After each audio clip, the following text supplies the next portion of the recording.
बच्चों की delivery caesarean हो रही है, उन बच्चों को ये प्रॉब्लम बहुत आ रही है कि उनको बैक्टीरिया नहीं है। एक दूसरी किताब है द सुपर गट, हाँ राइट, ठीक है ना, उसकी राइटर ने लिखा है कि जब उनकी बड़ी बेटी सिजेरियन हुई तो ये प्रॉब्लम आई कि उसका बिहेवियर बढ़िया नहीं था, यानी कि उसको कोई डिप्रेसिंग इशू थे, मन पढ़ाई में नहीं लगता था, ADHD की वो पेशेंट हो गई थी, ठीक है ना। तो उन्होंने कहा कि जब उन्होंने पढ़ना शुरू किया, शी इज अ डॉक्टर, तो उन्होंने पाया कि उसको बैक्टीरिया तो गया ही नहीं मेरे से, ये तो बहुत नुकसान हो गया।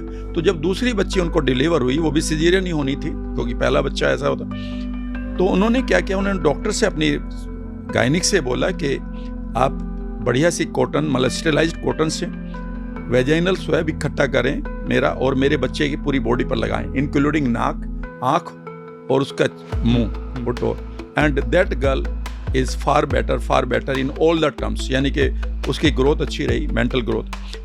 अगला सेंटेंस आप सुनेंगे तो बहुत चौंक जाएंगे अमित कुमार जी, वो ये है अमित भाई के 1980s में जब हमारे पास एकदम से न्यूट्रिएंट आए, एक बार से अवेयरनेस आई दवाइयाँ खाने की, और हमने नए नए एंटीबायोटिक खाने शुरू कर दिए, ठीक है ना, तो ये बैक्टीरिया की टोटल पॉपुलेशन हमारे पास 10,000 से घटकर 2,000 रह गई है प्रजाति, सिर्फ 2,000 प्रजाति स्पीसीज रह गई हैं। हाँ, ओके। और उधर पॉपुलेशन कम होती जा रही है, ठीक है ना। तो ये गट बैक्टीरिया अपनी स्पीसीज खोते जा रहे हैं हमारे अंदर, और ये अब हमारे अंदर इनकी पॉपुलेशन कम हो रही है। जब इनकी पॉपुलेशन कम होती है तो आप एक बहुत बड़े नुकसान से गुजर रहे होते हैं, इंक्लूडिंग सभी बीमारियां जिनकी हम बात अभी कर लेंगे।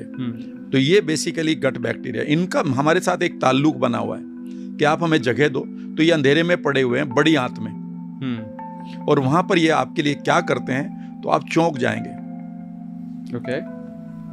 ये वहां पर आपके लिए विटामिन B12 बनाते हैं, वो सभी वाइटमिन्स बनाते हैं, सारे न्यूरोट्रांसमीटर बनाते हैं, जिसमें सीरोटोनिन जो हैप्पीनेस केमिकल भी है उसका 95% सिर्फ बड़ी आंत में बनता है।